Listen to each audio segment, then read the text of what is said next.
Hey guys, welcome back to my channel. আমি সুতপা। তো তোমরা কমেন্ট করছো যে নতুনভাবে ডাব্লিউপি প্রিপারেশন করার জন্য আমাদের পড়াশোনার স্ট্র্যাটেজিটা কীরকম হওয়া উচিত। তো দেখো, সবার নিজের নিজের স্ট্র্যাটেজি আছে, সবার টাইম আলাদা আলাদা, সবার কাজ আলাদা আলাদা থাকে।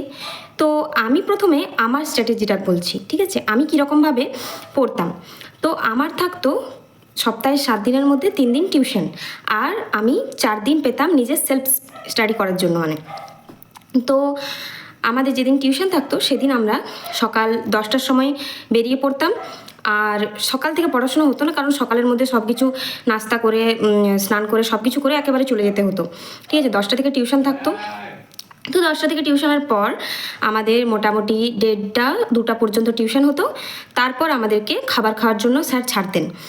খাবার খেয়ে নিয়ে মোটামুটি 3টের সময় আবার ওখানে যেতাম। আবার ওখানে পড়া হতো আমাদের প্রায় 5টা পর্যন্ত। তো 5টা পর্যন্ত পড়ার পরে আমি ওখানে টিউশন পড়াতাম, ওই যেখানে ওই স্যার পড়াতেন। তো সেখানে টিউশন আমার মোটামুটি 7টা বেজে যেত। তারপর চলে আসতাম মেসে আবার, আর এসে নিয়ে খাবার দাবার খেয়ে নিয়ে একটু রাত্রেবেলায় আবার পড়তে বসতাম। আমি কখনোই বেশি রাত জাগিনি, মোটামুটি সন্ধ্যার দিকে বসে যেতাম। সন্ধ্যাও বলা যাবে না, ওটা মোটামুটি ওই 8:30 9টা এরকম দিকে বসতাম। আর বড় জোর আমি 11টা কি 12টা পর্যন্ত, তার বেশি রাত জাগতাম না। তো এই ছিল আমার যেদিন টিউশন আমার থাকতো। এরপর বলি, যেদিন আমার টিউশন থাকতো না সেদিন আমি কীরকমভাবে পড়তাম। অ্যাকচুয়ালি আমার পড়ার টাইমটা সেদিনই থাকতো যেদিন আমার টিউশন থাকতো না। তো সকালে আমি সেদিন উঠতাম 7টার সময়। বেশি কখনোই আমি রাতও জাগিনি আর খুব তাড়াতাড়ি সকালে উঠিনি, ঠিক আছে? তোমরা যারা অনেকে ভাববে যে তাড়াতাড়ি উঠতে হবে, সকালে ভোরে উঠতে হবে, রাত জেগে পড়তে হবে, না, এটা একদমই না। কারণ তোমার শরীরটার মধ্যেও একটা চার্জ দরকার।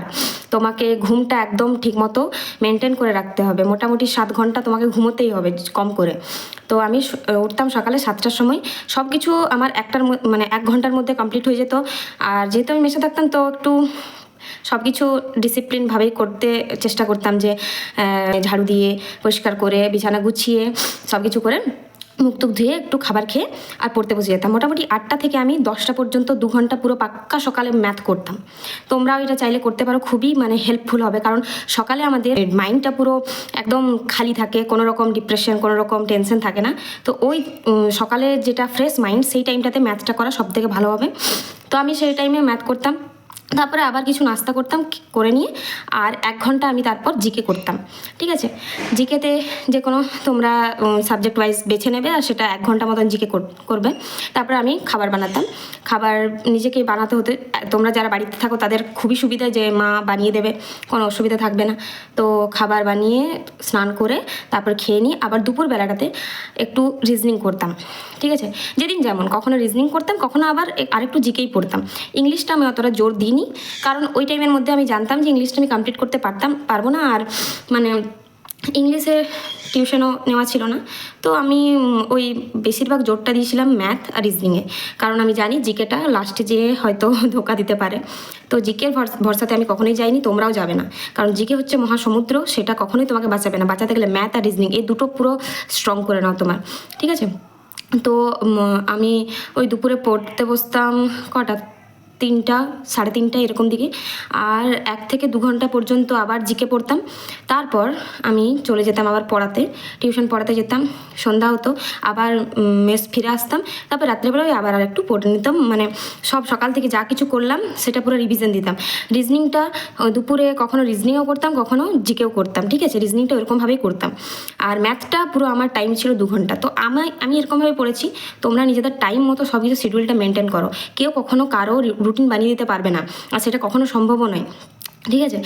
তো আমি মোটামুটি যখন মেসে আসি, তা 6-7 মাস আগে আমি জানতে পারি আমাদের টেন্টেটিভ ডেটস, যেটা সেই যে আমি টানা একটা টাইম পেলাম 6 থেকে 7 মাস, সেই টাইমটাতে আমি নিজেকে স্ট্রংটা করেছিলাম। তো তোমরা ওই টাইমের অপেক্ষায় থাকো না যে আমি 6-7 মাস আগে থেকে পড়বো, যখন টেন্টেটিভ ডেটস দেবে তারপরে। তোমরা তার আগের থেকে শুরু করো, কারণ কম্পিটিশান বাড়ছে।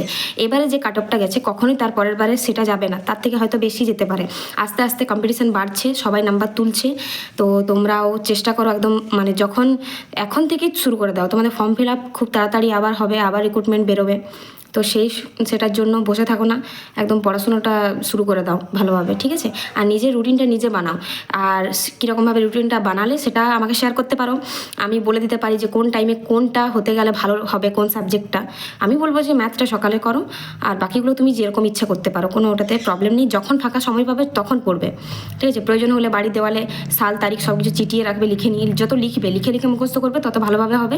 সাল তারিখ সব চিটিয়ে রাখতে পারো, যখনই চোখ যাবে তখন যেন ওগুলো দেখতে থাকবে। আর ম্যাপ থাকতে গেলে ম্যাপগুলো রাখবে নিজের দেওয়ালে চিটিয়ে, তো ম্যাপগুলো খুব সুবিধা হবে। যখনই তুমি কোনো ভূগোলে নিয়ে পড়বে তখনই তোমার ম্যাপটার দিকে চোখটা যাবে, মানে তুমি খুঁজবে, সেটা খুব একটা ভালো লাগবে তোমারও, যে এখানে পেয়ে গেলাম আমি এই জায়গাটা সম্পর্কে বলেছে। তো এরকমভাবে পড়াশোনাটা করো ভালোভাবে। সবাইকে অল দ্য বেস্ট, ভালোভাবে প্রিপারেশন নাও। আর আমিও এখন মেরিটের জন্য অপেক্ষায় আছি, কবে মেরিট বেরায় জানি না। তো মোটামুটি 20 তারিখের পরেই বেরোবে, 18 তারিখ দিকে হয়তো নাম্বারগুলো আমাদের দিয়ে দেবে। তো সবাইকে বেস্ট অফ লাক, সবাই ভালোভাবে মন দিয়ে পড়াশুনো করো।